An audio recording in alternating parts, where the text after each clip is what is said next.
Section 3. Uniting Mind and Matter. The quantum view of reality directly challenges the Cartesian separation of mind and material world. As Wolfgang Pauli stated in a letter to Niels Bohr in 1955, in the quantum universe, there is no radical separation between mind and world. In quantum mechanics, an observation here and now changes in general the state of the observed system.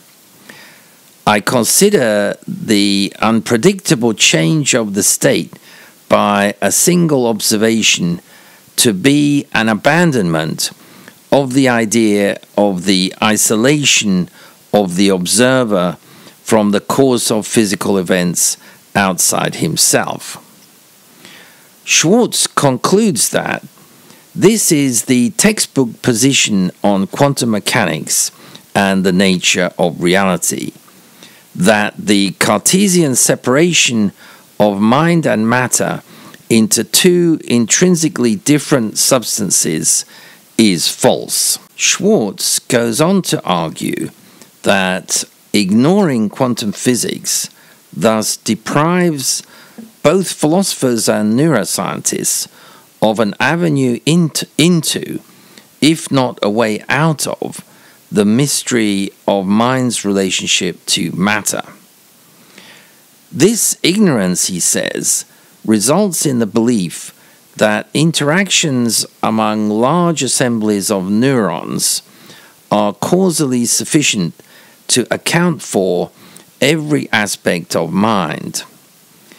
He then quotes one of the culprits, the philosopher Daniel Dennett, who says that a brain was always going to do what it was caused to do by local mechanical disturbances.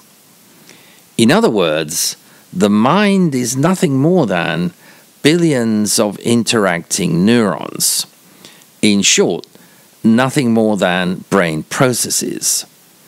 There is no mental power that can't be completely explained by electrochemistry. Because most attempts to resolve the mind-matter problem are based within a Newtonian worldview, they dismiss both consciousness and will as illusions, products of human fallibility or hubris. Schwartz comments that such conclusions, built as they are on an outdated theory of the physical world, are built on a foundation of sand. If the mind-brain problem has resisted solution for 3 centuries, it is because the physical theory that scientists and philosophers have wielded is fundamentally incorrect. If we are foundering in our attempts to resolve the mind-matter problem, the fault lies within the physics more than within the philosophy or the neuroscience.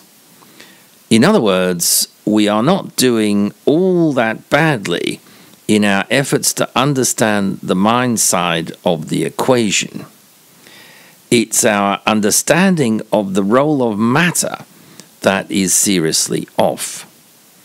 For this, we can thank the materialist view that grew to predominance over the last 3 centuries. Schwartz concludes, historically, the great advances in physics have occurred when scientists united 2 seemingly disparate entities into a coherent logical whole.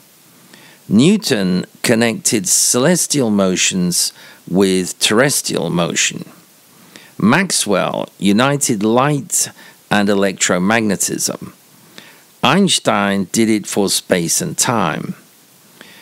Quantum theory makes exactly this kind of connection between the objective physical world and subjective experiences.